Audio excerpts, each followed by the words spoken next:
اللہ الرحمن الرحیم۔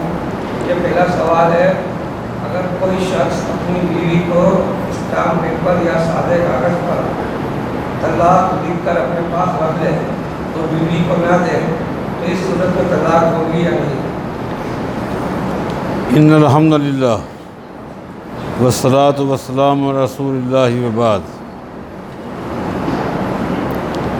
جی ہاں، طلاق ہو جائے گی، چاہے وہ زبان سے دے، قلم سے لکھے، لکھ کر پہنچا دے، اپنے پاس رکھ لے، طلاق ہو جائے گی۔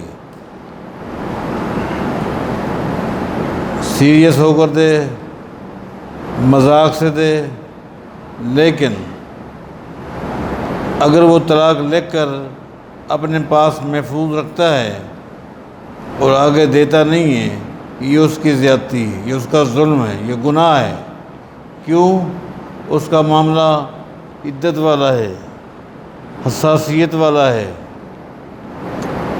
مستقبل کے حوالے سے ایک اچھی سوچ والا ہے، تاکہ اس کو اگر غلطی ہے تو احساس ہو، ندامت ہو، رجوع ہو، خاندان کو علم ہو، اس کو سمجھائیں، اس کی غلطی ہے اس کو سمجھائیں۔ لیکن یہ ساری چیزیں بند ہو جائیں گی جب وہ لکھ کر محفوظ اپنے پاس رکھے گا، بتائے گا نہیں، لہٰذا طلاق ہو جائے گی اور اس کو ایسا نہیں کرنا چاہیے۔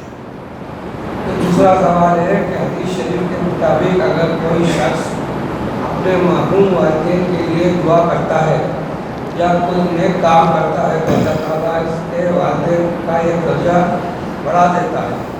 سوال یہ ہے کہ اگر کوئی بدعمالی کرے تو فرشتے اس کے بدعمالی پر بھی اس کے والدین کو بتا دیتے ہیں؟ اللہ تعالیٰ کی جو رحمت ہے وہ اللہ کے غضب پر غالب ہے۔ اللہ تعالیٰ کی رحمت غالب ہے۔ اگر اولاد اچھا کام کرے، ماں باپ کو ثواب ملتا ہے۔ اگر اولاد کوئی غلطی کرتی ہے، گناہ کرتا ہے،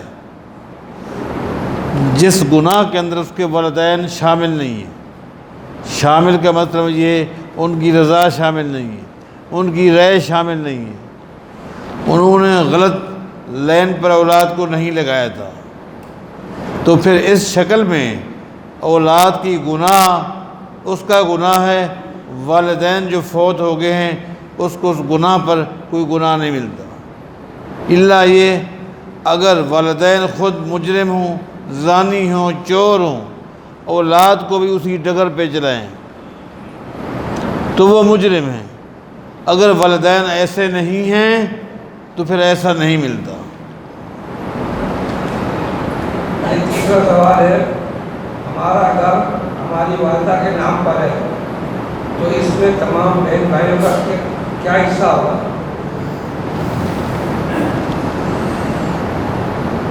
اب سوال ادھورا ہے، سوال پورا یہ ہونا چاہیے کہ والدہ حیات ہے یا فوت ہو گئی ہے۔ اگر حیات ہے تو وراثت نہیں ہے، ہاں اپنی زندگی میں اپنی اولاد کو کچھ دے گی تو وہ دے سکتی ہے، لیکن دنیا میں جب دے گی سب کو برابر دے گی۔ اعدلوا بین اولادکم، جو حق بیٹی کا ہے وہی حق بیٹے کا ہے، فرق نہیں ہوگا۔ لیکن اگر والدہ فوت ہو گئی ہے تو سب سے پہلے یہ دیکھا جائے گا اس پہ کوئی قرضہ تو نہیں تھا، اس کے اس مکان میں سے، اس کی مالیت میں سے اگر قرضہ ہے، قرضہ نکالا جائے گا۔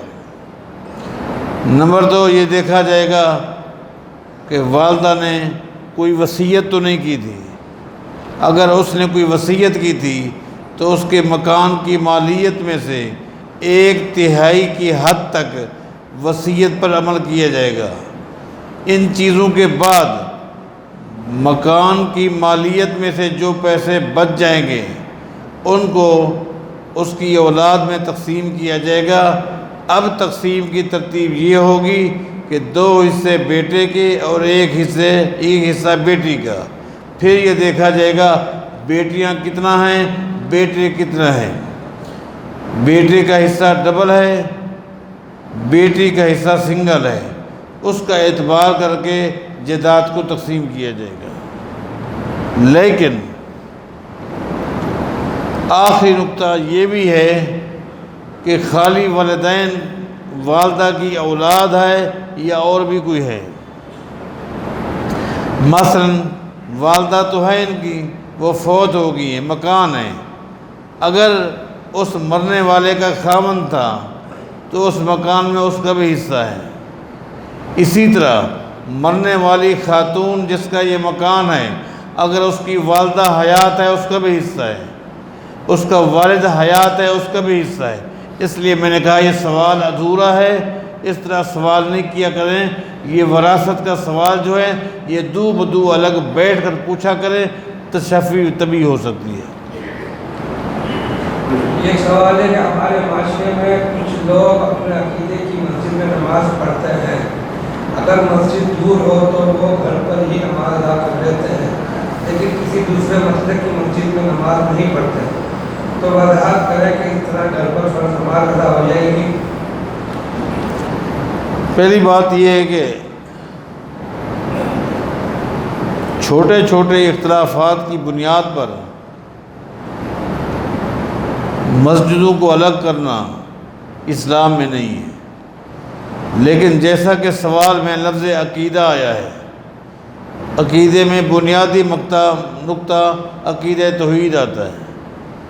اگر مسئلہ عقیدہ توحید کا ہے تو یقیناً ایسی مسجد کے امام کے پیچھے تو آپ نماز نہیں پڑھ سکتے جس کا عقیدہ صحیح نہیں ہے، لیکن آپ اس مسجد میں نماز پڑھ سکتے ہیں۔ ہاں، اگر آپ سمجھتے ہیں کہ اگر میں وہاں جاؤں گا الگ نماز پڑھوں گا، اپنے طریقے پہ نماز پڑھوں گا تو یہ ایک فتنہ کھڑا ہو جائے گا، اس فتنے کی بنا پر پھر وہ گھر میں نماز پڑھ سکتا ہے۔ سوال یہ کہ ہمارے علاقے میں کچھ لوگوں نے غیر قانونی طور پر اپنے گھر اور دکانیں آگے کر کے بنائے ہیں، اسی لائن میں مسجد بھی آتی ہے، مسجد کی انتظامیہ نے بھی مسجد آگے کر کے بنائی ہے، برائے مہربانی وضاحت کریں کہ اس طرح مسجد آگے بنانا اور اس میں نماز ادا کرنا صحیح ہوگا؟ دیکھیں، زمین دو طرح کی ہوتی ہے، ایک زمین سرکاری ہوتی ہے، ایک ہوتی ہے پرائیویٹ۔ پرائیویٹ زمین جو ہے جو فرد واحد کی ہے، اس کی اپروول کے بغیر وہاں گھر بنانا ناجائز ہے،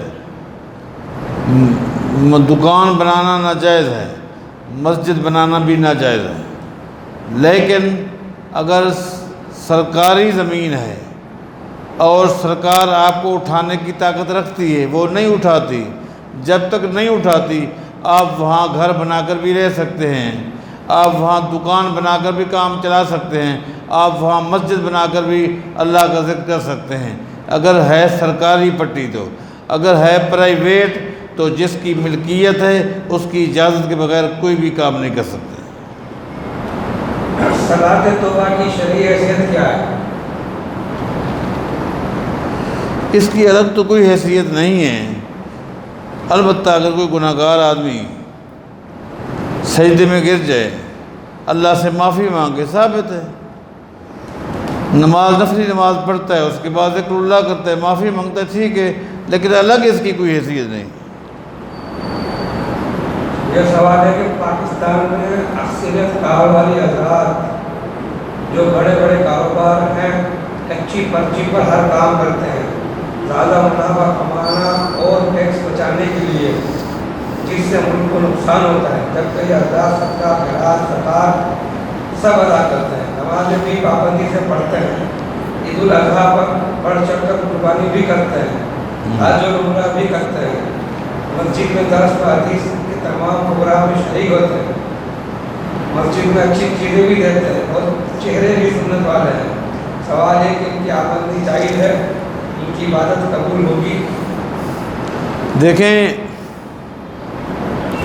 حکومت کے جو ٹیکس ہیں ان میں بعض ٹیکس ایسے ہیں جن کا شریعت میں وجود ہے، بعض ٹیکس ایسے ہیں جن کا شریعت میں کوئی وجود نہیں ہے، وہ حکومتی پالیسیوں کے تحت ہوتے ہیں۔ لہذا حکومتی پالیسیوں کے تحت جو ٹیکس ہیں،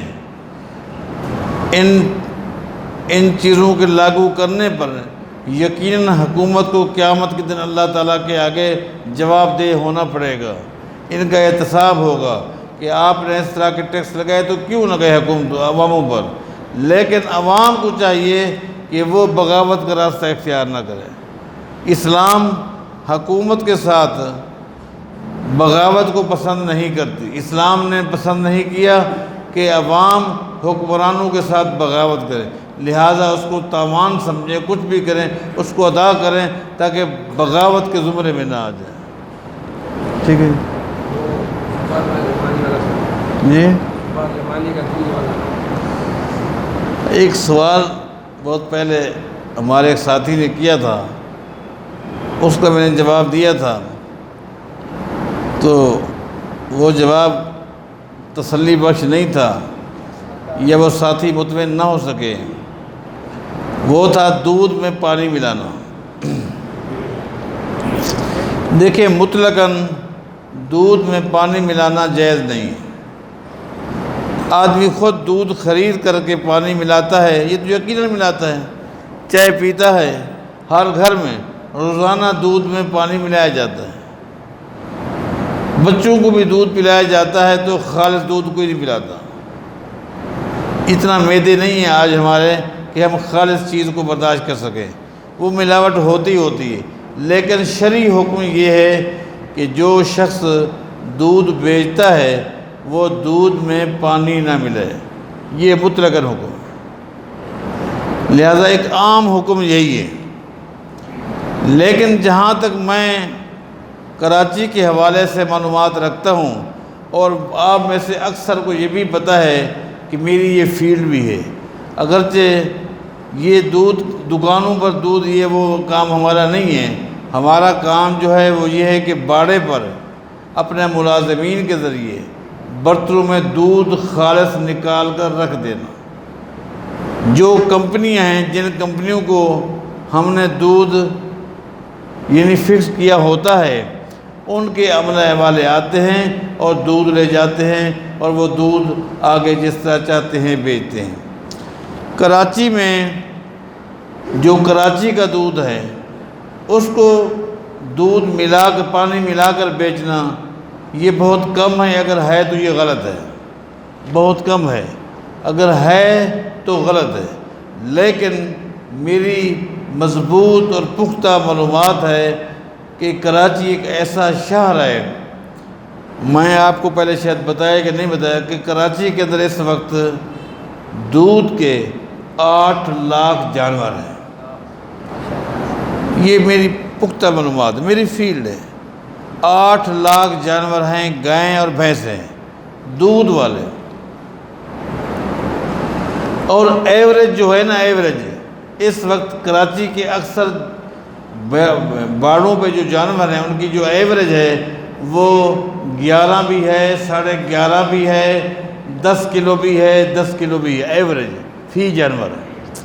اب آپ اندازہ لگائیں کہ کراچی میں کتنا دودھ ہے، لیکن کراچی کے اندر دودھ کی کھپت اتنا ہے کہ یہ دودھ ناکافی ہے۔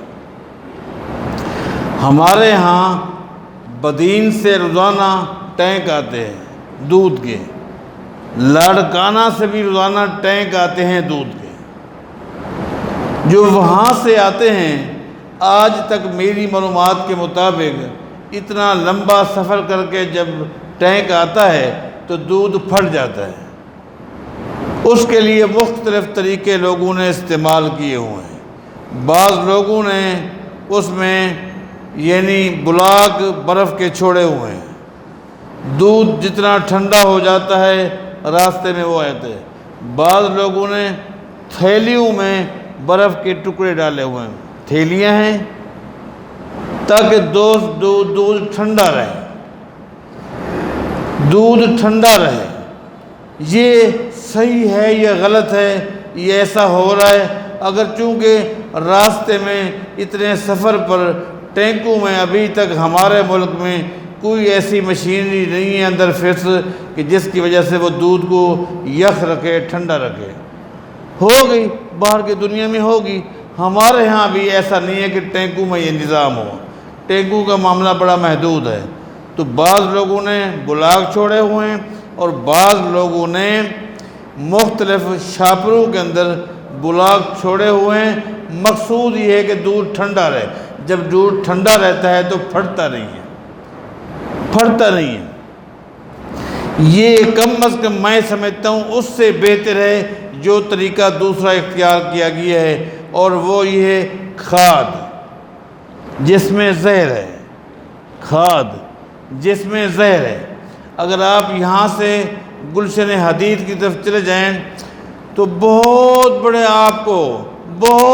آپ کو وہاں تالاب ملیں گے جن میں کچھ بھی نہیں ہے، خالی کھاد ہے۔